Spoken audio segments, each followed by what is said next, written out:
This is Life, Body, Business Impact with Fatima. Welcome friends, I am so grateful to have you here.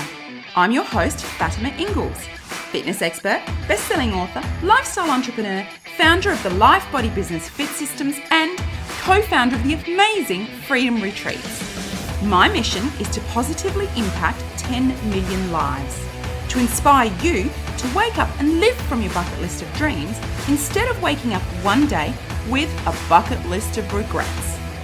Get ready to be inspired with weekly episodes and interviews that disrupt your thinking and motivate you to build your best life, body, and business. To change one life is to change many, so come with me now and let's get started with yours.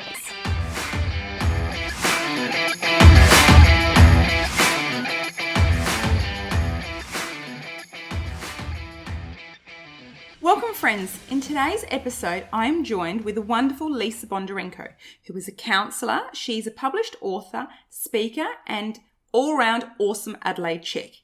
Now Lisa has had an amazing career spanning over many years, having worked within the corporate sector and mainly the human resource and event management marketing areas. Now like many people in life, Lisa has had a moment which has forced her to take a step outside of her safety zone and to jump into something completely new. Now that something was all things social science and counselling, where at the age of 30, Lisa decided to go back to university for 4 years. It was there that she was able to solidify her love of human wiring and behaviour.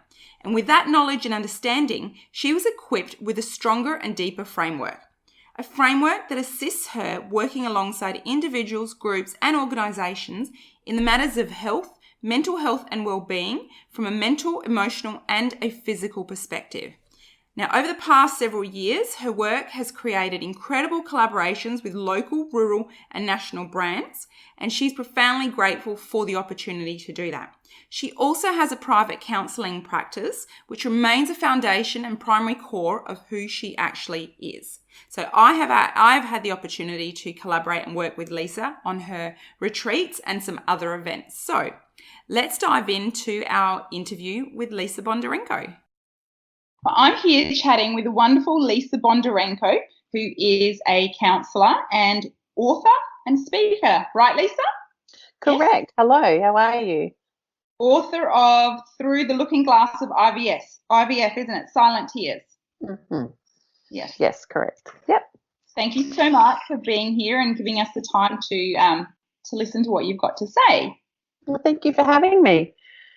Lisa, I want you to talk to our listeners about what you do to prioritise your physical, mental and emotional health, because the podcast is about your life on your terms and has a focus on the importance of looking after your health on every level. So what is it that you do in your busy schedule to fill your cup up and invest in yourself? Wow, that's a really good question. So a few things. I'm probably unapologetic being a therapist that I spend a bit more time on emotional and mental health for myself, because I think sometimes they come after physical health, to be honest, when really, I mean, they should all come at the same time. But look, physical health, exercise is something that I do, and I'm going to be really honest, I don't love it, but I do it because it's good for me. And I do it because it's good for my body. I do it because it's good for my mind. I do it because it's good for stress relief. I do it because I know it's good for me. Am I someone who loves to do it? No, right? But it's a choice. And that's something that, over the years I've struggled to find things that I love to do, like when it's not something, I'm not one of those gym junkies, but I love to go and have a good sweat session. So I think there's nothing better than a good sweat session. Mentally, you might find this strange, but I'm really about finding creative space, because sometimes, for my mental health, especially with what I do for a profession, is it can get really intense. So I need to find a balance of having joy in my life and having a creative space. So one of the things that I did literally in this last year was I went and had piano lessons, because I wanted to do something that was creative. I like to think myself as a bit of a muso, and I wanted to do a task or find something that didn't have anything attached to it. I didn't have to, it wasn't a because, it wasn't a have to, it was a because, right? So, and I've actually got my first piano concert on Saturday. I'm so nervous, but I've been learning that once a week, half an hour a week with an amazing teacher, and the difference mentally that it's done for me, like, is incredible. So I think from a mental health aspect, it's, for me, it's been about finding something that's full of joy, finding a creative outlet, and finding something that's not attached to a job or a role or a title, right? Emotionally, emotional health, again, hugely important, as all of them are. But from a professional point of view, I have to have regular supervision where I go and offload just for my own emotional well-being, just about life and how I'm doing in the business and what's come up for me and what I've been challenged by. So what you're saying there is that even as a professional counsellor yourself, you speak to your own counsellor. Yeah, correct. Yes, it's really I think it's a really important message. As you know, myself, I've had counselling and seen a psychologist for many years with my own issues, and would continue to invest in myself. So it's really good to hear from yourself, from a professional point of view, even though it's what you do and you help people on a day-to-day basis through counselling, that you also prioritise it in your own life. So absolutely, because life can get overwhelming, and then I've got my personal life, that I have things that come up for me that are emotional or whatever, and I've learned over the years that I know when things are starting to spiral emotionally. Like, I've got my points. I know the line in the sand where I'm like, okay, I'm in a state of overwhelm, or I really need to just offload. Yeah, so that's something I do professionally. Personally, to be honest, I might sometimes I just check out from the world, in the sense of downtime. I might read a book. I might watch like trashy Netflix series, and it's always a love story or something funny. I don't do anything else. I think it's just about unwinding, because I think that when you're on the go all the time and you're on, like, when I say on, just on all the time, it's important to have a pause button. Yeah, so physically, exercise is 100% a non-negotiable. Mentally, as I said, the one thing that I found this year that's been incredibly different and powerful has been something creative and artistic, and not attached to a title or another task. And emotionally, offloading to a professional, but also just honestly switching off and just escaping. Escaping. I completely relate to that. Going back to your piano lessons and finding a creative outlet that wasn't attached to anything, I think that's absolutely gold and really interesting, because we do normally attach it to a particular task or trying to achieve a specific outcome. And I like to impress upon people that filling your cup up and taking time out for yourself, physically, mentally, emotionally, isn't just about all those other things that you add to your to-do list. It can be like what you have done, gone and had piano lessons, or finding another creative outlet, or spending time with people you enjoy, doing a hobby or a task that you I think hobbies are really important. And I mean, to be honest, so if I'm being really honest, it took me a year to go and do piano lessons because I felt really guilty. I thought, what's that in aid of? Like, that, what's the purpose? It's all about purpose. And actually, for me, there's no purpose other than enjoyment. I've dragged my son along. Every Wednesday, he sits and eats copious amounts of snacks while I play. And I'm unapologetic about that.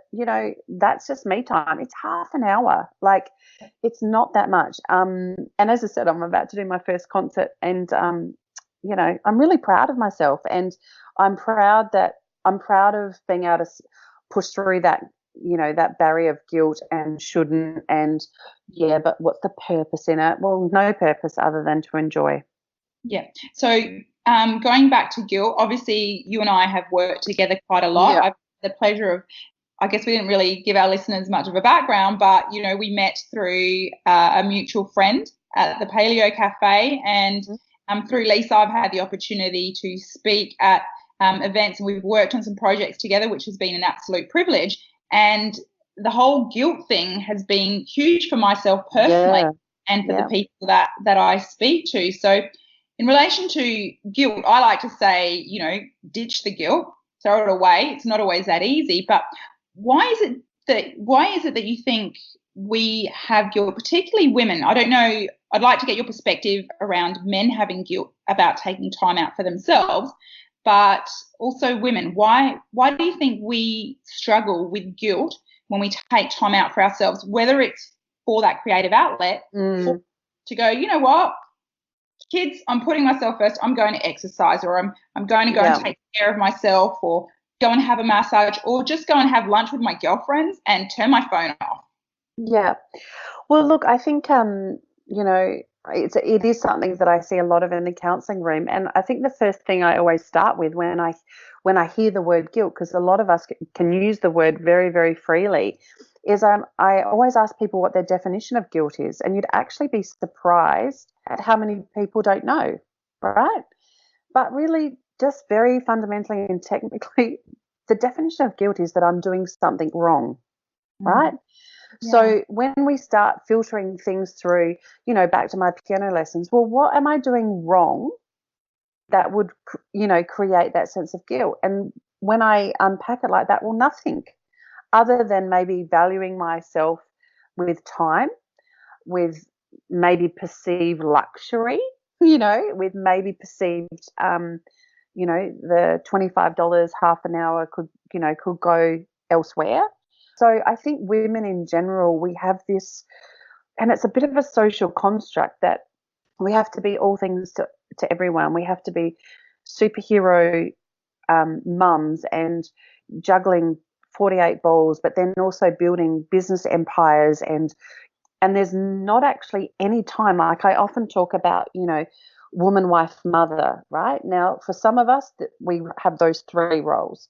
Others, we have one of those roles, but the one thing we all have is the woman in us. The woman in us often gets missed. It all becomes about being the mum or being the wife, or and it's about the function, right? But what is the function of the woman? So before you're a mum, before you're a wife, all of us started as women. And so it's so important to sometimes go back to that fundamental. As a woman, tell me about how X, Y, and Z would create guilt. Often it's because, well, it's the wife in me going, oh, but what if my husband's not happy about that? Or the mum in me that goes, oh, I could spend that money on swimming lesson. Or, you know, like, so we actually swap hats, rather than the woman going, you know what, I'm actually worth that. And I'm actually going to make a choice to value myself. So I think it's the switching of the hat. I think it's the switching of the profile. And for women that literally, you know, maybe not be a wife or a partner or a mother, there's still that social construct around selfish, or being indulged, or being a princess, or being, you know, like there's just so many different contexts. Yeah, it's kind of like what society tells us as women that it is, and not everyone, obviously there's an exception to every rule, but that you are doing something wrong and that you are being selfish when you do spend time and money on yourself and not on those extra swimming lessons or something like that for your children. So it's kind of like a societal norm for women to put their children first and the family. What do you think about men? Do you think that there is the same issue with them, or not really? Look, I mean, absolutely. I think women, however, you know, there's this, as I said, there's just this stereotype of that we have to be all things to all people, and that, you know, we're all wearing superhero capes. And if we're not juggling 28 balls, then what's wrong with us? Like if we're not working, being a parent, you know, working in charities, changing lives, then what are we even here for? You know, we have to be doing everything as opposed to doing one thing really well. Like, why can't we just be mums? Why can't we just be a worker? Why can't we just be a humanitarian? Why can't we just do one thing? Yeah, no reason at all. There's no reason why. But men, you know, you'd be amazed at the amount of men, you know, and I'm a big advocate when I work with men who, you know, that I talk to them about you need man time, you need mates, you need to be able to go out, you need to actually have your own identity without the pressure of the have tos. And quite often the have tos come from the expectations from us women. Yeah, men are equally under the same pump as women, and I think for us to assume that they're not is actually just a bit delusional, because men are really men have less time probably than women do as far as just being men, because they're having to work, they're having to, you know, be dads, they're having to do everything. And a lot of the men that I say to them, "What do you do for hobbies?" "I don't have time for that." You know, what would I do that? And then I'd feel guilty because I should be at home, or, you know, the wife's always calling me when I'm out with my mates, you know, like that. When are you getting home? So there's not that freedom, not the So freedom. with all of that in mind, Lisa, what would be your top two tips for a husband and wife to support each other? So to a husband, what would you say in relation to him supporting his wife or partner to live life on their terms and to fill their cup up? Because at the end of the day, when we filled our cup up and taken care of ourselves on those three levels, physical, mental, and emotional, then I believe we are going to be able to give the best of ourselves to those we love, our families, obviously our work and extended family as well. So what would you say in terms of that to support her husband to take time out for themselves without the guilt, and vice versa? So what I would say, and what I do say to couples, is it is a non-negotiable that when we're in a relationship, that each individual has their time, has a space, has freedom to be the man, be the woman, or whatever, you know, that, and that we honor that. So I remember when I was about to have our son, give birth to our son. My husband's a cyclist, right? And so we all know what cycling widows live through. They, you know, 4 hours on a Saturday morning, they are absent, and, you know, it's just part of the culture. And I remember that I could tell leading up to the birth that he was starting to go, "Oh, I guess my cycling's going to go out the window." And I said, "Here's the deal. 100% that is not going to happen unless there's emergencies. But I want to negotiate that you get Saturday mornings, I get Saturday afternoons, you know, and that we tagged him, and that we honoured that space, and that we respected that both of us really needed that time just to be ourselves again." And that's how we rolled. Now, did that happen every week? No, but there was a fundamental respect and honour of, I really want him to have his own space. I really want him to have time to, if he wants to go learn how to play the recorder, go for it. I think that's amazing, and that's really wonderful advice to give. He didn't take up the recorder, just so you know. So that was good. Oh, thank goodness you! Could you imagine that? Oh my gosh! But yeah, no, it's important, and I think these are kind of the conversations that you'll be surprised couples aren't having. Yeah, and that's part of the issue, isn't it? It's I find so much in terms in relation to my coaching, and even as a personal trainer years back, it seemed more like a counselling role, talking to my clients about what was going on in their life while I was helping them train. And it was, you know, the lack of communication. There's a massive lack of communication. Even though we've got all this social media and different platforms, ways to communicate, real communication isn't happening in the home. What do you think? Yeah, absolutely. And I think everyone would default to, we're all time poor. Mm-hmm. And you know what? We are time poor, but we actually make time for what we value. And so that's a cop out, because actually everyone's got 24 hours in a day. And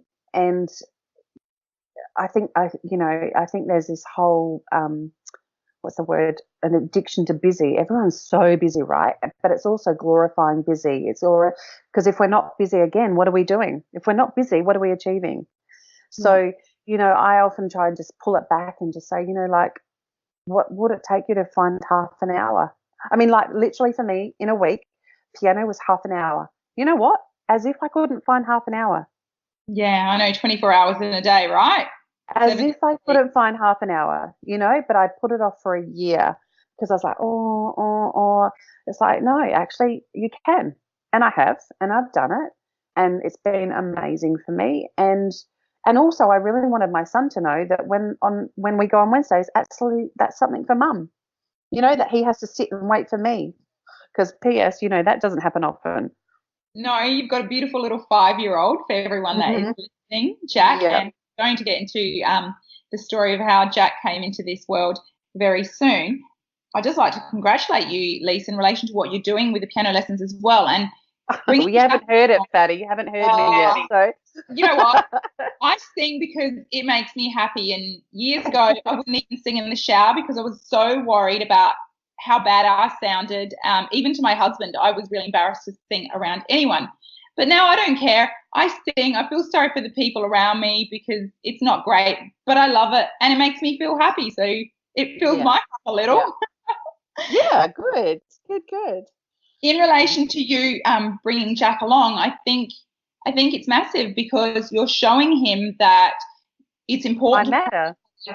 That's right, that you matter. Yeah. So the bigger picture with that, and part of my philosophy is change one life is to change many. So you're continually changing your life, but it's impacting Jack with what you're doing. And I believe the sort of man that he will grow into and the way he will be in his own relationships moving forward in life. I hope so. Yeah. Just going back to exercise, Lisa, and mental health because of the sort of work that you do. Yeah. You obviously experience firsthand the result of depression in our society, which is a huge epidemic. How important do you feel the role of being active and nutrition is in relation to a person's mental state and managing their mental health and depression and anxiety?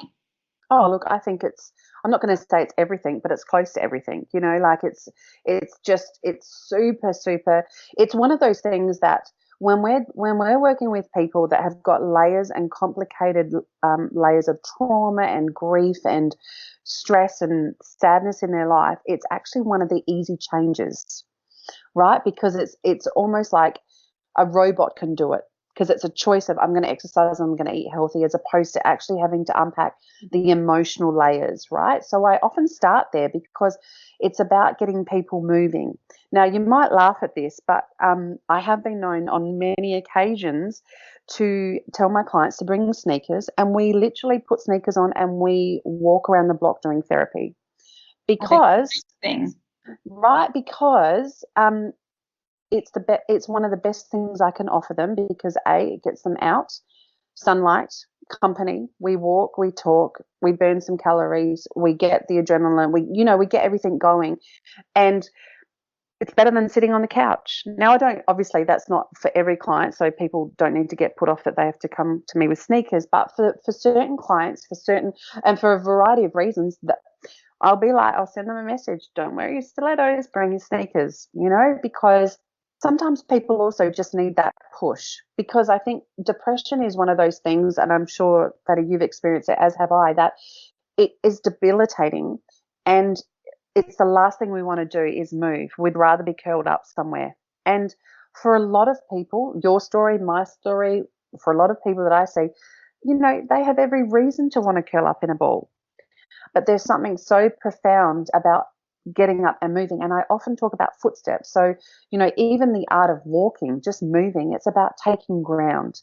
And we have to do that for our mental health and our emotional health and our physical health. And sometimes just the act of, look at you taking a footprint in those sneakers literally to your front door, high five them and then send them home, So, yeah, look, in answer to your question, it's super important, and I find, as I said, it's one of the ones that is it's a quick win often. And when I say quick, and it's not easy, but it's one of those things that they can go, I did it. Lisa, I went for 5 minutes. I joined a gym, or I did this, or I went to the beach, or and it's actually it's ticking off. So when people are in emotional and mental anguish, sometimes their body is the only thing that's going to move. And I've had an experience in my own life where I literally was like, I cannot shift this despair. The only thing I know to do is to move. And I didn't want to, but I put my sneakers on, and I remember going to the gym and literally lasting about 3 minutes on the treadmill, crying the whole time, and then got in my car and went back to bed. And I did that, every day for 6 months until I was literally running 10Ks on the treadmill. And the power of that, nothing. I'm not going to say nothing changed for me mentally and emotionally, because it did. It helped shift things. Nothing in my life had changed. My circumstances hadn't changed, but there was something so powerful that my body kind of went, hey, mind, hey, heart, I've got you. Yeah. It's that body, mind and soul all together. Yeah, I've got you. It's like I've got you. You just sit in the corner and do what you need to do. But in the meantime, I've got you, and I'm gonna move, and I'm gonna get us better. So yeah, it's hugely important.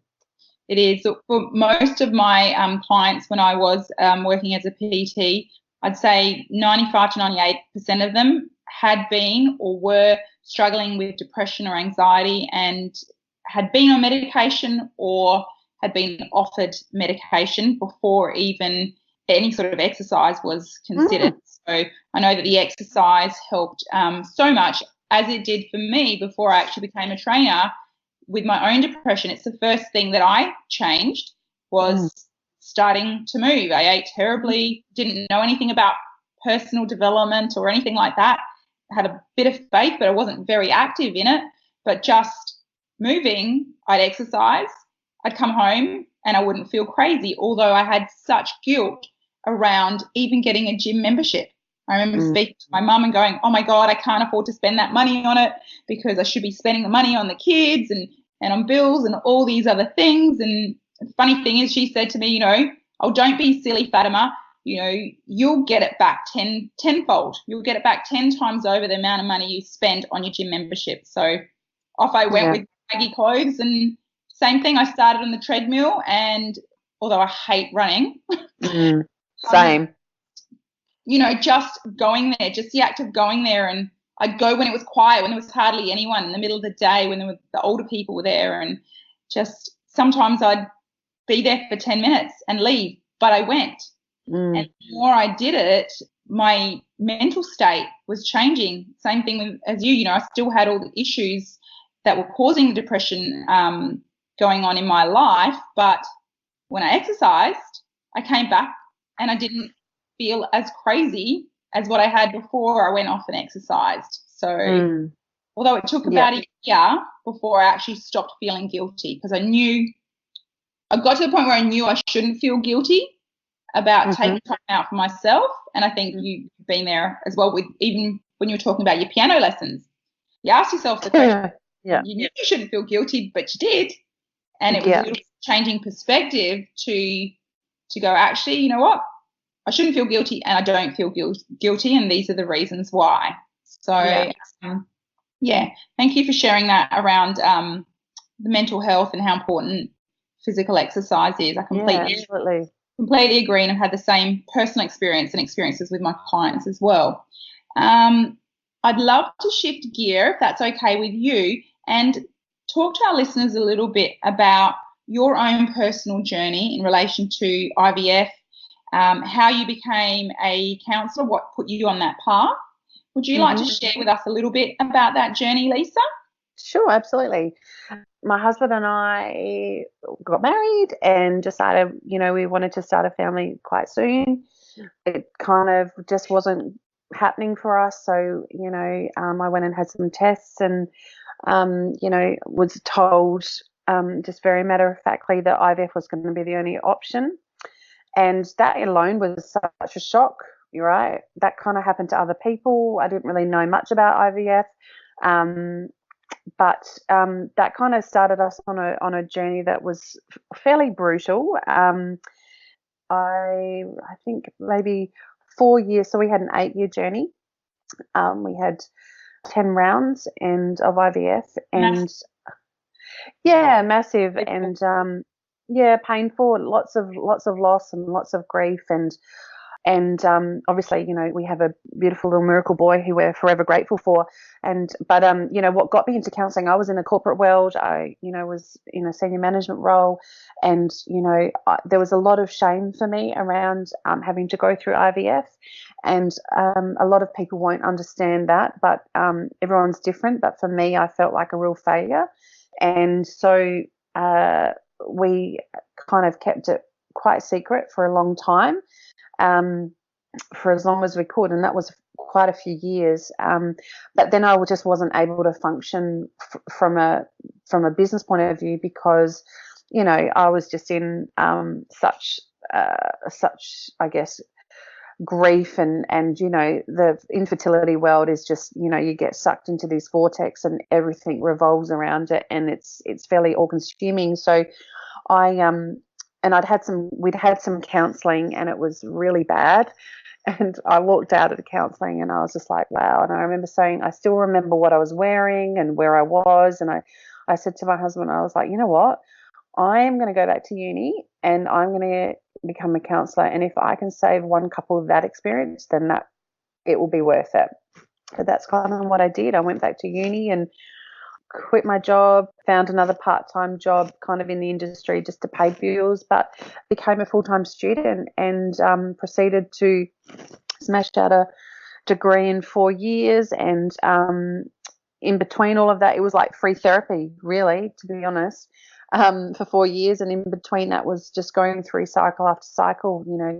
We had an international search. We were looking for answers. And yeah, so look, it was, as you said, I've written a book, and that book really, I published it last year, but it had I started writing that book probably 8 years ago, before, I knew what the outcome was going to be, because I really wanted to. I feel like we're living in a day and age where IVF is so normal and everyone has it and everyone talks about it, and it's kind of like, oh yeah, it's no big deal, but actually there's nothing normal about IVF. It is brutal on marriages and relationships. It is, it completely can, tear up someone's self-worth and self-esteem physically, emotionally, mentally, spiritually. For me, I felt, I come from a faith background, and I, just couldn't get my head around how, why did I deserve this and what have I done wrong? And, and as a woman, it was, as I said, the shame for me was really about, as a woman, everyone should, that's just what we're born to do, right? And when your body fails you, it's like, what's wrong with me? And I mean, I went on, I did everything known to mankind. If someone said eat lettuce, stand on your head and drink pear juice, well, that's what I did. And everyone's got an opinion, and everyone, there's lots of fads and there's lots of things that we should and shouldn't do. But ultimately, at the end of the day, and working with couples now, we can do all that we know to do, but ultimately, there is no hard and fast rules, and it's a really dangerous environment where we've got nutritionists telling everyone to cut this out, do that, cut that out, do that, because what works for one person doesn't work for someone else. And I mean, I did everything and yet still had what they call failure, and so that messes with you psychologically as well. So look, I'm forever, it's one of those things that I'm, as I said, forever grateful for IVF, because of what we received. From a relationship point of view, it was probably the worst thing that could have happened to us, but it changed the dynamics of our marriage in a good way over the years. And I think it just taught me a lot about, how to treat people who are going through tough stuff. Aside from me being a counsellor, it was more about how do we reach someone when life hasn't turned out how they'd hoped. And there's this real normalization of, as a woman, well, are you a mum? No. Why aren't you a mum? And I used to cringe. People would say to me, oh, when are you having kids? And I'd be like, in the early days I could pass it off, but after 5, 6, 7, 8 years, I used to get quite snitchy or just be rude, because I'd just be like, people are ignorant, Yeah. And so one of the things for me is just about, how to sit with people no matter what their story. So my story was IVF and grief and loss and, disappointment and sadness. And, this was not how I thought my life would look. But, the fundamentals are the same for someone else's story. Sadness is sadness. Grief is grief, different levels. It's not about comparing, but how do we sit with the brokenhearted? How do we sit with them? And how do we just actually be, So, like when I published my book, I was in such two minds because, in fact, when I first sent it to the publisher, I didn't actually have the end chapter, which was the miracle. And they sent back and they were like, we kind of want to know what happened. And I was really on the edge of, I didn't want it to be oh, look at this. And then we got the miracles, because not everyone does. I work with couples day in, day out that have to walk away from IVF, that have to walk away from the dream. And my story, I wanted it to be real. I wanted it to be raw. I wanted it to be a real behind the scenes of what goes on and the damage. But I also didn't want it to be about that everyone gets what they want. Because if you believe enough, you will. Actually, no, everyone doesn't get what they want. No matter what they're eating, no matter what exercise they're doing, no matter what therapy they're doing, that not everyone gets a baby. That's the fact. Yeah, and that's the same with I guess other things in life that people correct. want, whatever Some it is. people don't get healed from cancer. Some people, their marriages don't survive. Some, it's that whole, but if you work hard enough, you'll get it. No, that's not true. That is not true. Sometimes I feel like, and I know for me, I was like a robot. I worked that hard, and when I kept failing at it, I would push myself worse, and I had such a punishment mentality. You talk about exercise. I would sometimes, put on 7 kilos in a cycle from all the treatment, and then it would all go pear-shaped, and then I'd be back at the gym thrashing myself till I'm nearly vomiting on the treadmill because I hated myself so much because I was a failure again, and that's not what my body needed. My body needed nurture, but I didn't know, I didn't sit in that space. It was like, well, my body's let me down. I'm a failure. How my husband should just leave me. Like, it's just ridiculous. I'm just a loser, all this internal dialogue. So, fair to say, I did a lot of therapy, I did a lot of work around, my values, my core beliefs, like my default under crisis, my, who am I, who's my identity without being a mum, like, and why was everything hinged on being a mum, So yeah, it was pretty epic and painful, but it's such a privilege to work with couples, to sit alongside. And I don't begin to say I've got the answers. I don't have the answers, but what I do have is empathy, and what I do have is compassion, and what I do have is understanding that everyone's story is different. And so when people come into my rooms or they've read my book, they often do but yours is worse because yours was 8 years, and I'm like, no, this is not about, who, we don't grade it. But that's kind of what happens, right? We start grading things. Comparison is such a killer, and it's something I really don't like. I've had the same sort of thing, people comparing my story and their story and going, mine wasn't as bad, or I haven't been through it. No. Yeah. Stop right there. Yeah. We all have our stories, we all have our experiences, and we can only relate to what we have actually gone through, and it's not fair on yourself to compare. We are all, a friend of mine says, we are all uniquely unique on our own unique journey. Correct. And it's a really, really lovely saying. So thank you so much for sharing all of that, Lisa. And I think one of the most beautiful things, aside from Jack coming out of that after years, is that you now work and help so many people and have become a counsellor through your experience, and the thousands and thousands of lives you've been able to impact because of the. I hope so. Yeah, absolutely. Change one life is to change many, Lisa. So I just want to read one passage from your book. I always love your writing. So and then speak about your husband's support to yourself through this? So I know he's written a chapter in the book. Yeah, by the way, his chapter is the most popular. Honestly, we get that much response. Yeah, you've Crazy. actually said that a few times. So I find that very interesting, I guess, because it's that male perspective, isn't it? And normally it's about the female when it's well, and I think it's the men are the unsung heroes. They are pretty much ignored up until they need to do what they need to do. But you know what? Men feel too.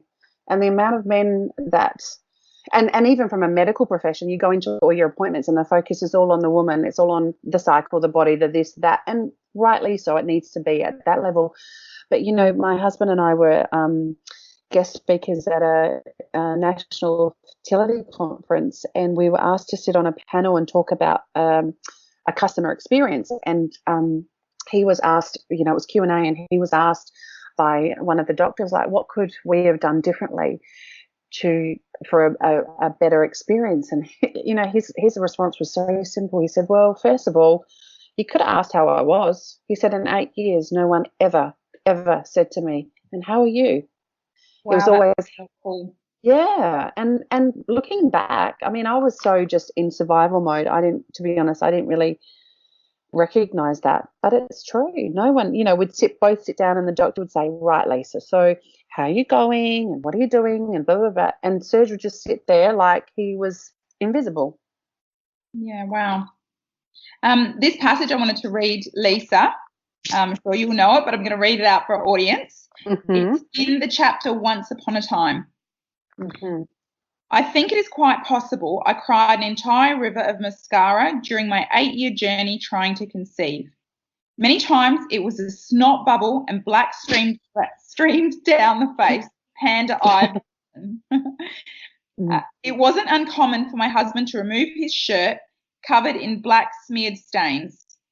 By the end, he did it quickly, quietly, and without much fuss.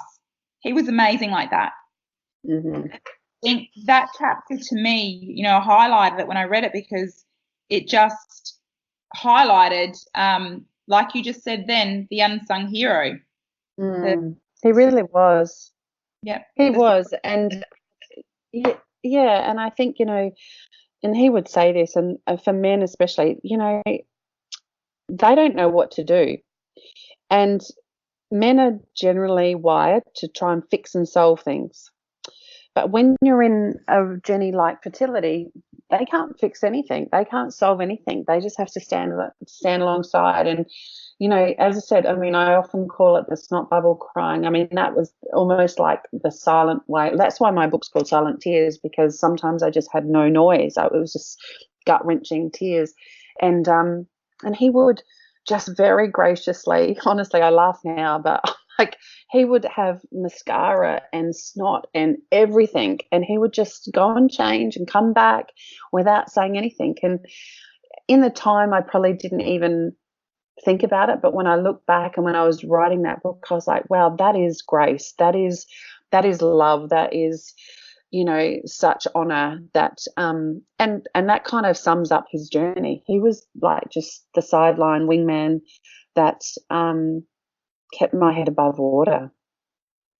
No, I mean, I don't sit in a counselling room, but from my perspective, I think what you have gone through, the toughness of what you've gone through over these years, for a marriage to survive that these days is huge. I mean, you could probably share more. Yeah. How many marriages could and do withstand that type of stress and actually survive? Well, I think when one of our first meetings with the specialist, he said that, and I don't know what the statistics were like, if they were correct, but he said 80% of marriages don't last. And I was like, wow, that's a good news story, day one. Wow, great.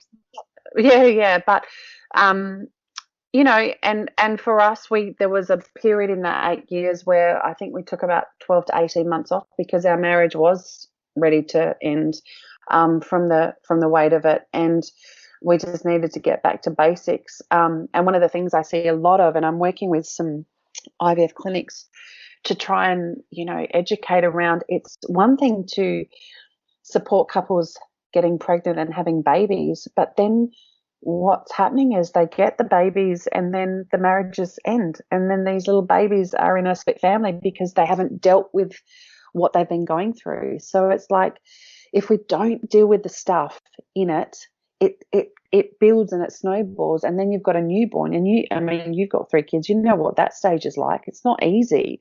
No. And so, it's so important for couples when they're going through fertility stuff not to just focus on the baby, and not just to focus on the miracle, and not just to focus on the clinic and the cycles. It's actually to continue to check in with each other, because otherwise, what are you fighting for?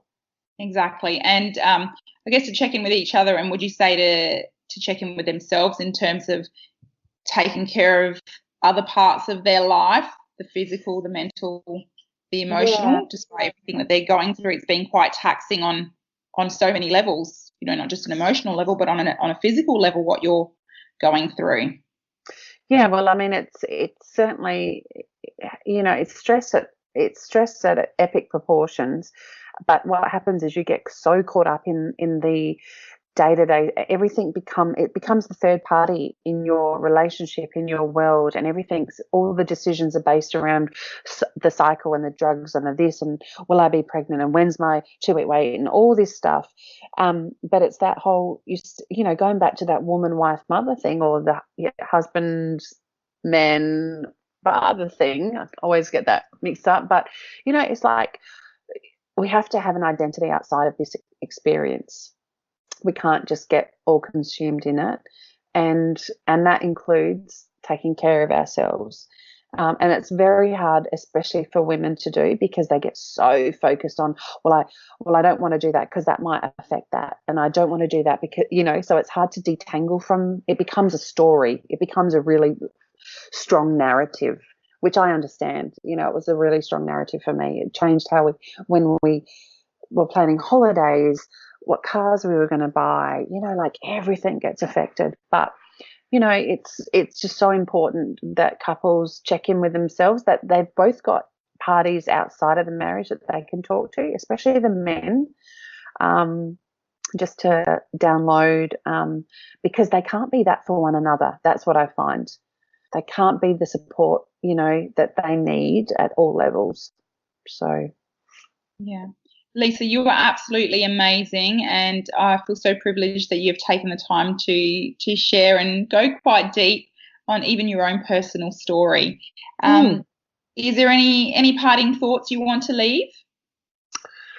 Oh gosh. Look, as I said, I would just say, mental, emotional, and physical health, I call it the trifecta, that, are equal. The 3 of them are equal. And if we're only focusing on one of them, then the other 2 are suffering. And so as a therapist, as I said, I'm unapologetic that I do favour mental and emotional health, not because I don't value physical health, but I feel like they're often the poor cousins as far as the work that people are going to do, because it's in this day and age, it's very focused on physical health and what we eat. And as I said, all matter. But, if we don't start doing the unpacking of our mental and our emotional health, we're never going to have optimal health across the board. It's like they're all pieces of the puzzle for the big picture. Yeah.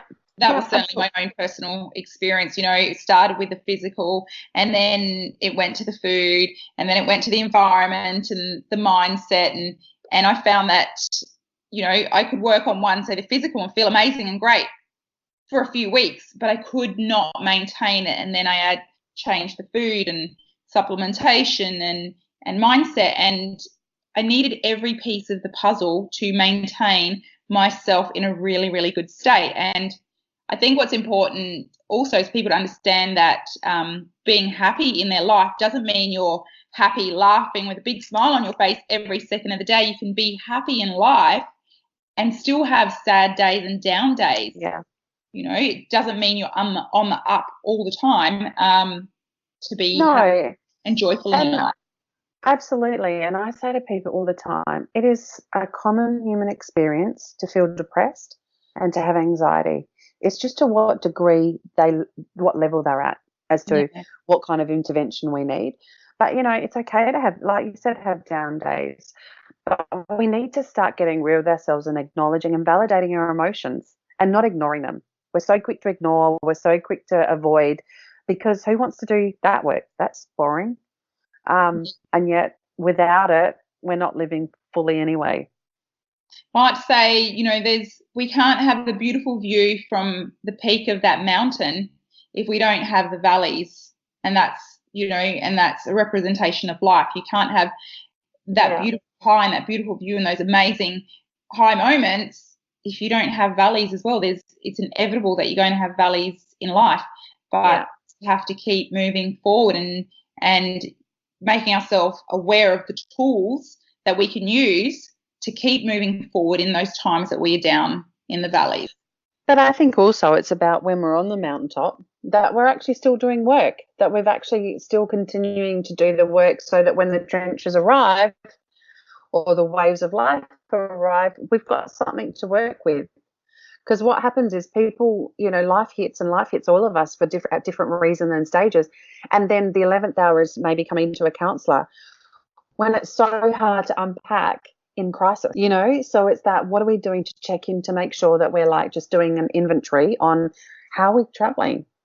Yeah, I think that's a really, really good point that you make about that. Still doing the work when you are on a high and you're in a good place in life. It's that maintenance. It's that, taking care of yourself.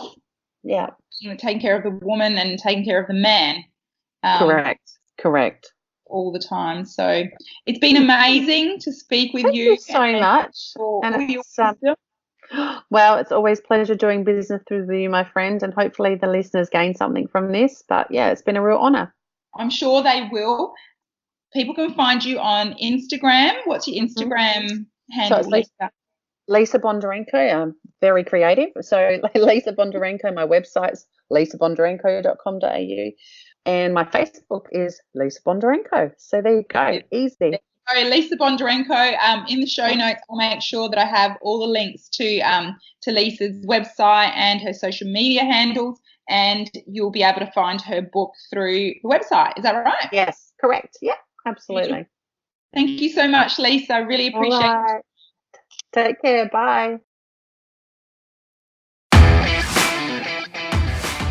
Thank you so much for listening to the show. I truly hope you have found it beneficial and have taken some value from it. Hopefully, a lot. If you did, please share this show with anyone you feel may need to hear it. I would also absolutely love if you would take a minute or two to review this show on iTunes, Stitcher, or whichever platform you happen to be listening to it on. With your help, we can accomplish my mission to positively impact 10 million lives. That would be so awesome. Now, if you want to connect with me or my guests on other platforms, or if you want to send me an email with questions or ideas of guests to interview, please check out the show notes. I am so incredibly grateful to have had your time today, and I can't wait to have you on the next episode. Have a great day.